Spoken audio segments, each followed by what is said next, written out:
గుంటూరు జిల్లా పొన్నూరులో జరుగుతున్న రా కదలరా సభలో టీడీపీ అధ్యక్షుడు చంద్రబాబు నాయుడు మాట్లాడుతున్నారు. ఇప్పుడు లైవ్ చూద్దాం. పొన్నూరు మీటింగ్ లో అనౌన్స్ చేస్తున్నా, అమరావతి మన రాజధాని 72 రోజుల తర్వాత అమరావతికి పూర్వ వైభవం వస్తుంది. ఇది దేవతల రాజధాని. ఇలాంటి సైకోలు వచ్చి రాజధాని ఏమీ చెయ్యలేరు. అమరావతి మన రాజధానిగా ఉండాలా లేదా? ఇది 5 కోట్ల నినాదం. ఇది 5 కోట్ల ప్రజల యొక్క కోరిక. సాధిస్తావా లేదా? అందుకే కోరుతున్నా, ఇది తప్పకుండా సాధ్యం అవుతుంది. ఇది సాధ్యం కావాలంటే ఫ్యాన్కి ఎన్ని రెక్కలున్నాయి? ఎన్ని రెక్కలున్నాయి? 3 రెక్కలున్నాయి. ఒక రెక్క బాదుడి కింద ఉత్తరాంధ్ర వాళ్ళు పెరికేస్తారు. ఇంకొక రెక్కని విధ్వంసాల కింద రాయలసీమ వాళ్ళు ఎరగొడతారు. కోస్టల్ ఆంధ్ర ఏవైతే హింసా రాజకీయాలు చేస్తున్నాడో దానిపైన ఆ రెక్కను మీరు కూడా ఎరగొట్టేయాలి. 3 రెక్కలు ఎరగొట్టి రెక్కలు లేని ఫ్యాన్ ని రివర్స్ సీఎంకి ఇస్తే హ్యాపీగా తాడేపల్లిగూడెంలో కూర్చొని ప్యాలెస్ లో కూర్చొని ఆలోచిస్తా ఉంటాడు. చేయడానికి సిద్ధంగా ఉన్నారా లేదా అని మిమ్మల్ని అడుగుతున్నా. ఇక్కడ యువతున్నారు, తమ్ముళ్ళు ఇటు అడుగుతున్నా మిమ్మల్ని, మీకు ఉద్యోగాలు వచ్చాయా అని మిమ్మల్ని అడుగుతున్నా, వస్తాయా అని మిమ్మల్ని అడుగుతున్నా. జాబు రావాలంటే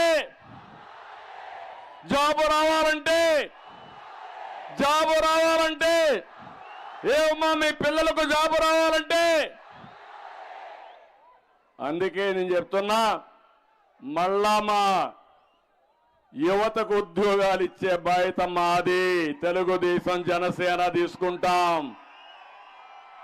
సంవత్సరం 4 లక్షల ఉద్యోగాలు, 5 సంవత్సరాల్లో 20 లక్షల ఉద్యోగాలు ఇచ్చే బాధ్యత మాది.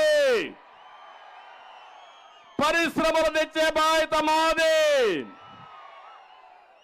వేరే ప్రాంతం వాళ్ళు ఇక్కడికి వచ్చే విధంగా మీకు ఉపాధి కల్పించే బాధ్యత మేము తీసుకుంటాం.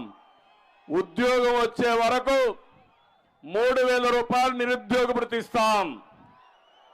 అంతేకాదు, ఇంటి దగ్గరనే కూర్చొని వర్క్ ఫ్రమ్ హోమ్, ప్రపంచంలో అన్ని కంపెనీల్లో మీరు పనిచేసే అవకాశం కల్పిస్తాం. నైపుణ్యాన్ని పెంచుతాం. ఒకవేళ ఇంటి దగ్గర కూర్చొని బోర్ అయితే మండల హెడ్ క్వార్టర్లో వర్క్ స్టేషన్లు కట్టి మంచి చెట్లు పెట్టి అక్కడ మీరు పోతే మోటార్ సైకిల్లో శుభ్రంగా వెళ్ళొచ్చు. అది కూడా సోలార్ ఎలక్ట్రికల్ మోటార్ సైకిల్లో వెళ్ళి శుభ్రంగా పనిచేసుకొని అక్కడే భోంచేసి అక్కడే శిక్షణ పొంది పనిచేసుకొని ఇంటికి వచ్చే వ్యాపార విధంగా తయారు చేస్తాం. ఆంధ్రప్రదేశ్లో ఉండే యువతని ప్రపంచానికి అనుసంధానం చేసే బాధ్యత నాది అని మీ అందరికీ ఒకసారి హామీ ఇస్తున్నా. ఒకప్పుడు ఫిజికల్ గా వెళ్ళారు, రేపు వర్చువల్ గా ఫిజికల్ గా. అంటే ఒకప్పుడు ఉద్యోగం కావాలంటే అమెరికాకు పోవాలి, అమెరికాలో ఉద్యోగం చేయాలంటే పొన్నూరులో కూర్చొని మీరు పనిచేసే పరిస్థితి వస్తుంది. అది నా కళ, అది నా ఆలోచన. అవసరమైతే మీరు వెళ్ళొచ్చు, అమ్మా నాన్నకు కూడా సేవలు చేస్తూ ఇక్కడే బంధువులతో కలిసి ఉంటూ మీకు ఉద్యోగాలు వచ్చే విధంగా చేయడం తెలుగుదేశం పార్టీ జనసేన విజన్ అని చెప్పి కూడా నేను మీకు తెలియజేస్తున్నా. ఏం తమ్ముళ్ళు, ఆనందమేనా మీకు? ఏమమ్మా మీకు కూడా ఆనందమేనా? ఏంటా మీ పిల్లలకు ఉద్యోగాలు రావడం మీకు ఆనందమేనా? అయితే ఇంట్లో పడుకోండి మీరంతా. 72 రోజులుంది. ఒకటే పిలిపిస్తున్నా, 72 రోజులు రోడ్డు మీద ఉండాలి. మీరు సైకిల్ ఎక్కాలి, గ్లాసు పట్టుకోవాలి, 2 చేతులకు 2 జెండాలు, తెలుగుదేశం జనసేన జెండా పట్టుకొని ప్రజల దగ్గరికి వెళ్ళండి. వెళ్ళడానికి సిద్ధమైతే గట్టిగా చెప్పండి, కూడా చెప్పండి, వెళ్ళొస్తామని. అది మీరు చేయండి. మీ భవిష్యత్తు బంగారు భవిష్యత్తు చేసే బాధ్యత నాదని మరొకసారి మా తమ్ముళ్ళకి యువతకు విజ్ఞప్తి చేస్తున్నా. మోసకారి జగన్మోహన్ రెడ్డి జాబ్ క్యాలెండర్ వచ్చిందా? డిఎస్సి పెట్టాడా? ఏమీ చెయ్యడు. గత ఎన్నికల్లో ఉద్యోగస్తులు కూడా నమ్మారు. నేను ఆ రోజు పిఆర్సీ ఇచ్చాను. రాష్ట్రం రెండుగా విడిపోయినప్పుడు మనకు ఆదాయం లేకపోయినా అప్పులున్నా నేను ఒకటే ఆలోచించాను, తెలంగాణతో సమానంగా పిఆర్సీ 43% ఫిట్మెంట్ ఇచ్చాను. అదే మాదిరిగా ఉద్యోగ వయస్సును కూడా పెంచాను.